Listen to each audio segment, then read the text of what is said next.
O presidente do Tribunal Superior Eleitoral, ministro Luiz Roberto Barroso, abriu a sessão plenária do TSE na manhã de hoje, rebatendo as críticas do presidente Jair Bolsonaro durante as manifestações do dia 7 de setembro.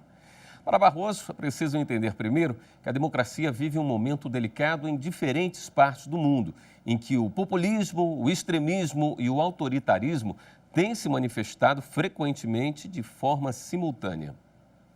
Quando o fracasso bate à porta, porque esse é o destino do populismo, é preciso encontrar culpados, bodes expiatórios.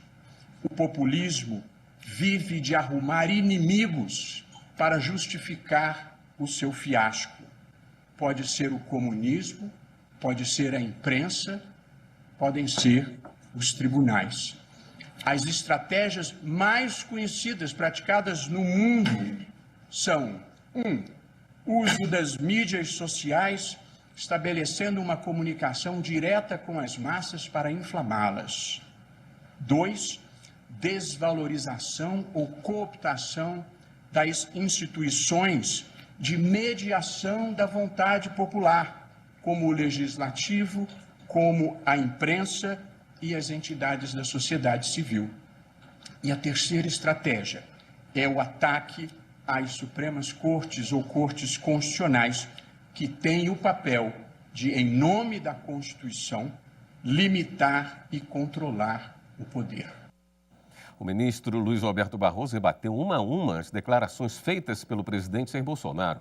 Para o presidente da Corte Eleitoral, o debate público está contaminado pelo ódio e pela desinformação. De fato, o voto é elemento essencial da democracia representativa. Outro elemento fundamental é o debate público, permanente e de qualidade, que permite que todos os cidadãos recebam informações corretas, formem a sua opinião e apresentem livremente os seus argumentos. Quando esse debate é contaminado por discursos de ódio, campanhas de desinformação e teorias conspiratórias infundadas, a democracia é aviltada. O slogan para o momento brasileiro, ao contrário do propalado, parece ser: conhecerás a mentira e a mentira te aprisionará. Em relação às críticas à segurança do sistema eleitoral, Barroso detalhou novamente todas as fases de transparência, segurança e auditabilidade da urna eletrônica e afirmou que o sistema é certamente inseguro para quem acha que o único resultado possível é a própria vitória.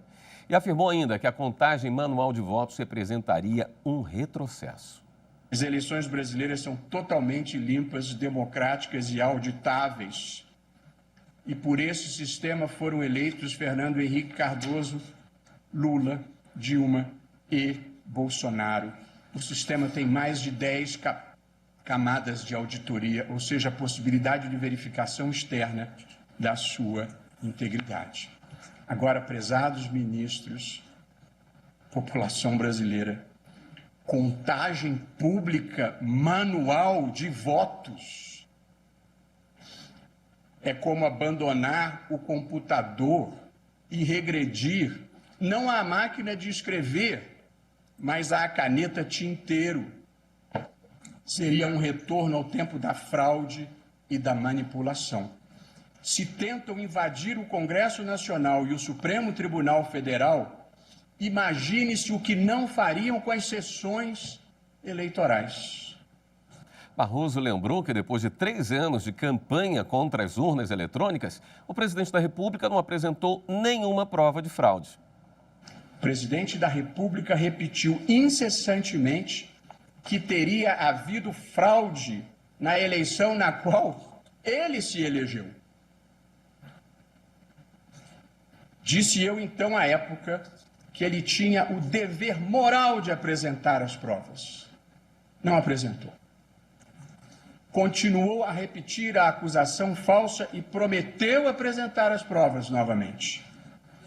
Após uma live que deverá figurar em qualquer futura antologia de eventos bizarros, foi intimado pelo TSE para cumprir o dever jurídico de apresentar as provas, se as tivesse. Não apresentou. É tudo retórica vazia contra pessoas que trabalham sério e com amor ao Brasil, como somos todos nós aqui. Retórica vazia, política de palanque. Hoje em dia, salvo os fanáticos, que são cegos pelo radicalismo, e os mercenários, que são cegos pela monetização da mentira, todas as pessoas de bem sabem que não houve fraude e quem é o farsante nessa história. Por fim, Luiz Roberto Barroso concluiu que os presidentes da República vão continuar sendo eleitos democraticamente, independente dos ataques que têm envergonhado o país. Insulto não é argumento. Ofensa não é coragem. A incivilidade é uma derrota do espírito. A falta de compostura nos envergonha perante o mundo. A marca Brasil sofre nesse momento, triste dizer isso, uma desvalorização global. Não é só o real que está desvalorizando. Somos vítimas de chacota e de desprezo mundial. Um desprestígio maior do que a inflação, do que o desemprego, do que a queda de renda, do que a alta do dólar, do que a queda da Bolsa, do que o desmatamento da Amazônia, do que o número de mortos pela pandemia, do que a fuga de cérebros e de investimentos. Mas pior que tudo, a falta de compostura nos diminui perante nós mesmos. Não podemos permitir a destruição das instituições para encobrir o fracasso econômico, social e moral que estamos vivendo. A democracia tem lugar para conservadores, liberais e progressistas. O que nos une na diferença é o respeito à Constituição, aos valores comuns que compartilhamos e que estão nela inscritos. A democracia só não tem lugar para quem pretenda destruí-la. Com a bênção de Deus, Deus de verdade, do bem, do amor, do respeito ao próximo. Com a bênção de Deus e a proteção das instituições, um presidente eleito democraticamente pelo voto popular tomará posse no dia 1º de janeiro de 2023.